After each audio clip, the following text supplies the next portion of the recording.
In this section, there's not really a lot that you need to know about how the calculator operates. In fact, a lot of your probabilities come down to answering a simple division problem, which you should be able to do just fine from the home screen. However, there are a couple of cases that you could run into that might be surprising to you, and I'd like to show you one of those cases here. So here's a particular question where this might happen. Suppose you're taking a multiple choice exam with 10 questions and there are 5 possible answers on each question, only one of which is correct. If you don't know the answer to any question and randomly guess the answers, what is the probability of answering all 10 questions correctly? Well, the thing here is that, first off, if you don't know any of the answers, you're just randomly guessing, you have a 1 out of 5 chance of answering any question correct. So that gives you a 20% chance of answering any one question correct.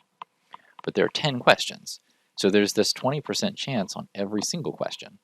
So you have a 20% chance on the first question, and a 20% chance on the second question, and a 20% chance on the third, and so forth. All these probabilities joined with the word "and" indicates to you that you have to do 0.2 raised to the number of questions, which is 10, and the answer that comes out might look a bit surprising. So we have 1.024 e minus 7. So what this is just the way the calculator represents scientific notation. You see, this question, the answer has a bunch of leading zeros. And leading zeros are easy to get confused on as to exactly how many leading zeros there are. So scientific notation does a better job of displaying those kinds of numbers.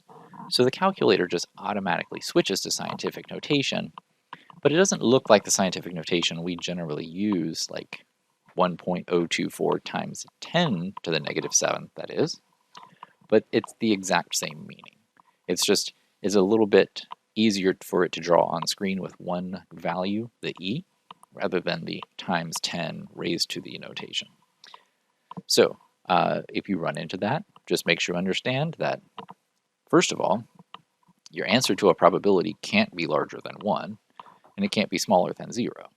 So the answer can't be 1.024. So that's when you need to think to yourself, oh, right, that e minus 7 has some meaning to it, and that's my scientific notation.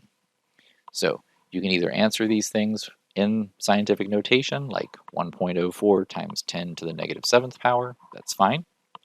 Or if you want to translate it to decimal value, just put 0.000, you got to have 6 leading zeros in this case, and then the 1024, that's fine as well. But something of that nature is how you'll need to do for this answer. I think that most questions, if you even put 0, it should give you the correct answer, because technically to 3 decimal places it rounds to 0 anyway.